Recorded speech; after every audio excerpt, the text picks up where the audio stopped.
has changed dramatically in the sense that the audience is no longer just the audience. They are part of the creative process when it comes to media and social media. So now you have to have a two-way conversation with your customers or your audience. It can't just be talking at them, it has to be talking with them.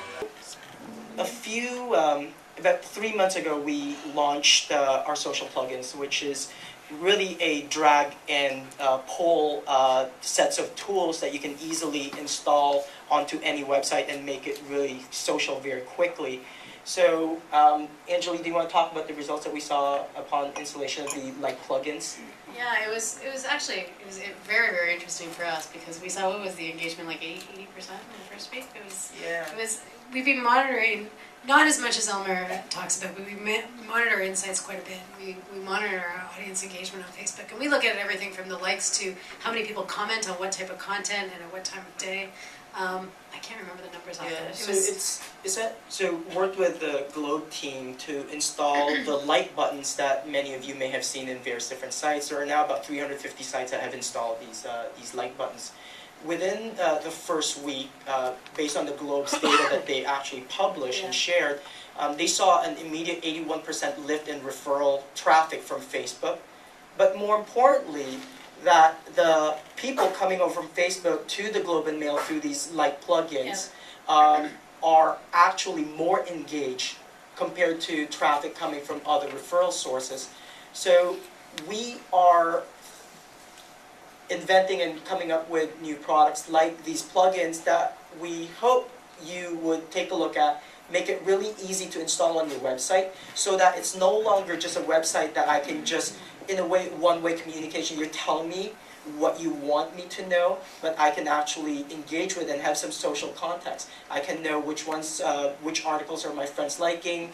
I can actually share that article very easily with my friends on Facebook and get them to come back onto the Globe and Mail. If I was an online publisher, I'd be very leery about doing business with Facebook. Because it's a walled garden, and it's this sort of octopus that is spreading all over the place. And the reality is that when you're on Facebook, you have a Facebook page, you have lots of fans, but it's not your place. You can brand it. And I think people have to be cautious about doing business with Google, about Facebook, or any of these online social-driven organizations, because it's a numbers game for them. And it's a real estate game for them right now. And there's a lot of enthusiasm for Facebook because it has 500 million users, and engagement is really high, and there's a lot of referrals, which is driving content companies to get online. But I think it's great, but I think you should just be very pragmatic. Let me just correct my friend Mark here. Specifically around his comment around walled garden. It is very much a part of our DNA to have an open platform. We've had an open platform that anyone can develop on since May of 2007. And we also, along with these social plugins, recently announced that we have an open graph, which essentially allows you to bring your social graph onto your websites, and you can actually make your site social without having to send people over to Facebook. So you can actually engage with the people who've liked you on your own website as opposed to onto Facebook. So, Mark, though, what's the other solution for reaching a larger audience?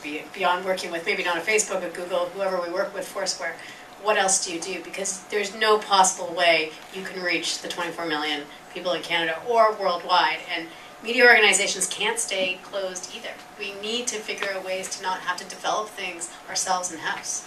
And so what's the solution if it's not an organization like Facebook or Google? I'm just interested. Well, I don't know. If I had the solution, I'd raise a few $1 million and I'd go, okay. But that's the thing about Facebook. Numbers talk. When I lived in Hong Kong, is that every American executive would come in and say, if we could get 1% of the big Chinese market, because that was a big number. And Facebook is the same thing. It's 500 million people. And so a lot of media organizations say, if we can leverage Facebook just a little bit, it'll have an exponential effect on our numbers and our growth. And I don't know what the solution is, but I think Facebook is the game in town right now. You have to play with them. Hopefully there'll be other players at the table, so there'll be healthy competition and options.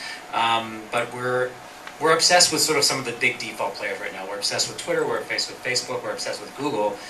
I don't know if it's healthy or not, but...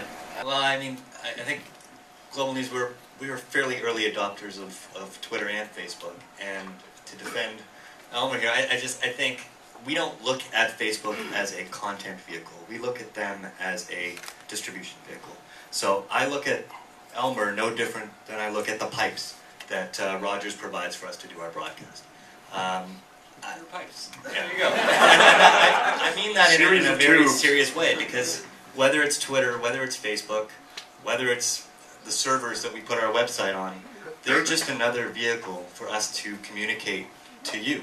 And if there is another player, we will jump on with that other player. And I would hope that most media organizations see it that way. I don't know if they do, but we do. I think something to look at is think of Twitter. These are all just the channels as you're talking about, and it's the what. But what we need to ask is what's like the why. So for a media organization, why are they leveraging these mediums? What's their objective? What's the goal? And then we've seen that social platforms can help accelerate the why, but it's got to map back to a strategy. And what we've seen is it's one of two things: to acquire more users or to make more money. And one often leads to the other. To touch on an earlier point on mobile and how do you know how much to invest and where to invest and how to measure the ROI, we talk about measuring tools, it's really around user acquisition at this stage. Mobile is an excellent channel to acquire users that currently don't interact with your brand. We've seen that with a number of our customers who, in some cases, their mobile user base is several times larger than their print user base. Your editorial decision making in a news and information website on the metrics that you're provided about your users. If as a news organization, our job is very important to listen to our audience, but at the same time there are often times when we need to tell the audience something that they may not want to hear. We are providers of news and information to you. That's our constitutional duty. We take it seriously. And if we were only serving you what you wanted, well, sadly, a lot of times that would mean we would be serving you only Paris Hilton stories and Lindsay Lohan stories. And obviously we know that that's not in the best interest of ourselves as a brand, it's not in the best interest of our audience, and it's not in the best interest of the fabric of the country.